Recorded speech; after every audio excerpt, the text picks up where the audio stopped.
Shalom Église, nous allons réfléchir avec l'aide du Saint-Esprit. Pourquoi le Père Dieu tient-il tant ses enfants alors qu'il a déjà ouvert la porte du ciel?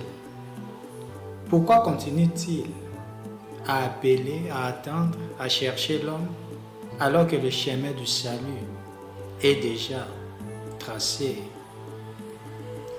Imaginons un parent qui ouvre grand la porte de sa maison. La barrière est ouverte, la lumière est allumée, l'adresse est connue. Les enfants savent où rentrer. Logiquement, il devait être tranquille. Le père, bien sûr. Il devait se dire, la porte est ouverte, ils entreront quand ils voudront. Mais ce n'est pas ce qui se passe. Les parents s'inquiètent, ils regardent dehors, ils attendent, ils appellent, ils se demandent pourquoi mes enfants ne viennent pas. Ils dorment, ils se réveillent, ils ne sont pas là. La porte est ouverte, mais ils n'entrent pas. Pourquoi? Ouvrir la porte ne signifie pas que l'enfant va forcément entrer. Entre la porte ouverte et l'entrée réelle, il y a des obstacles. La distraction, l'orgueil, la peur, le péché, la souffrance, les mauvaises compagnies, le choix personnel.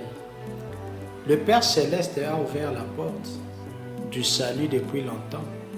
Le chemin est là, la grâce est là, le pardon est là, la vie éternelle est accessible.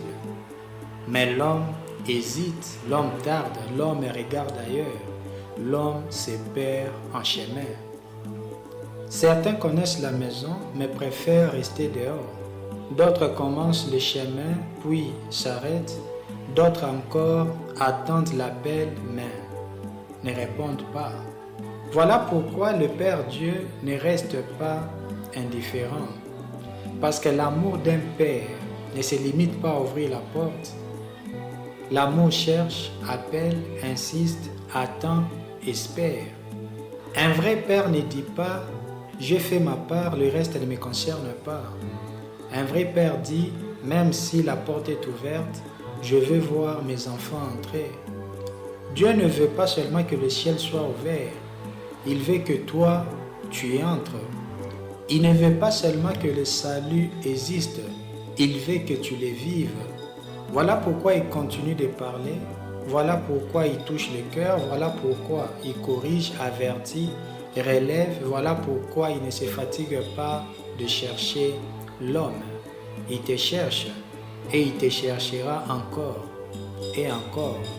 Parce que beaucoup d'enfants connaissent la maison, mais ne prennent pas la décision d'entrer. Certains disent « j'entrerai demain », d'autres disent « pas maintenant », d'autres pensent « j'ai encore le temps ». Et le temps passe. La porte est ouverte, mais le cœur reste fermé. Le chemin est visible, mais le pas ne bouge pas. Le Père souffre de cette distance, non pas parce qu'il manque de puissance, mais parce que l'homme a la liberté de choisir. L'amour ne force pas, il appelle. C'est pour cela Dieu s'approche toujours de l'homme. Il ne se contente pas d'ouvrir le ciel, il vient jusqu'à toi pour te rappeler le chemin.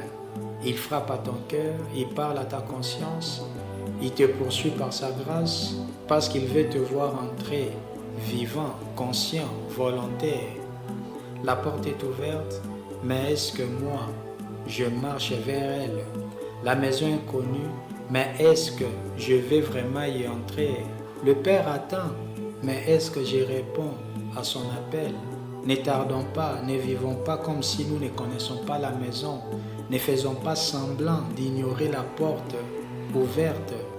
Car le plus grand drame n'est pas que la porte soit fermée. Le plus grand drame, c'est qu'elle soit ouverte et que l'homme refuse d'entrer.